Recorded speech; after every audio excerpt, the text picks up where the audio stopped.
नमस्कार सर्वांना. श्री स्वामी समर्थ. जय स्वामी समर्थ. माझ्या यूट्यूब चॅनलमध्ये आपल्या सर्वांचे स्वागत करते. तर बघा, सगळं बाहेरचं आवरून घेतलं.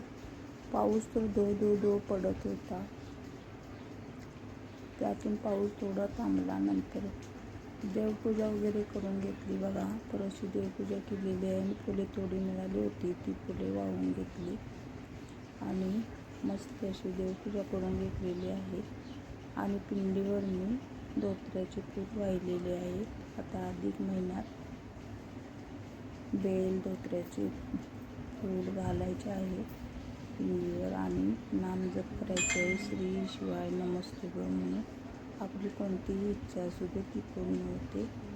आणि व्यंकटेश स्तोत्र देखील वाचायचे आहे. स्वामी चरित्र सारामृत पण वाचायचे आहे. अधिक महिन्यात जेवढे तुम्ही देवाचे करचिला तेवढे आपल्याला खूप पुण्य मिळते. तर बघा, आज रविवार होता आणि मग बगर वगैरे केलेले होते. बगर आंबरस वगैरे केलेला होता.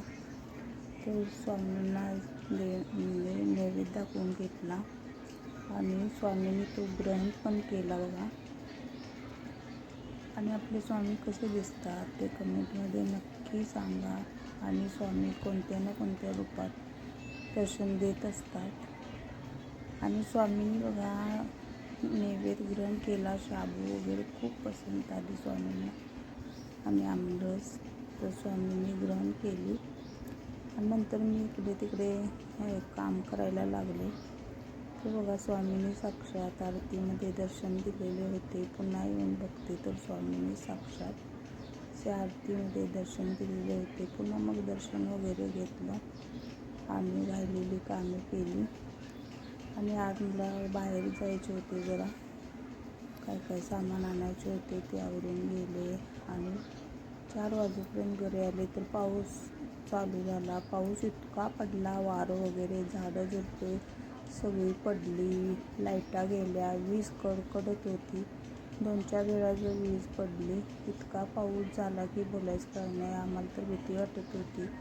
केळीची बाग आहे, त्यामुळे आता काय होतंय कुणास ठाऊक. तरी पण सकाळी जाऊन बघितलं तर 2-3 झाडे पडलेली होती. आता केळी द्यायला आली, त्यामुळे खूप भीती वाटत होती. तरी 3 झाडे पडली होती. इतका पाऊस झाला की बोलायचं काम नाही. आणि रात्रभर चालू होता. रात्री 4 वाजेपर्यंत चालू झाला होता. आणि पाऊस चालू झाल्या वारं पण होतं, त्यामुळे लाईट वगैरे रात्रीच गेल्या होत्या. मग सगळं जेवण वगैरे संध्याकाळी करून घेतलं. लाईट पण नव्हती आणि पाऊस तर रात्रभर चालू होता. तर असं रात्रीचं वातावरण. आणि बघा, स्वामीने असं दर्शन पण दिलेलं होतं. आणि आपली केळीची झाडी काय जास्त पडलेली नाहीत, 2-3 पडलेली होती. तर माझा व्हिडिओ आवडल्यास लाईक, शेअर आणि सबस्क्राईब करायला विसरू नका. श्री स्वामी समर्थ. डेली ब्लॉग पाहत राहा.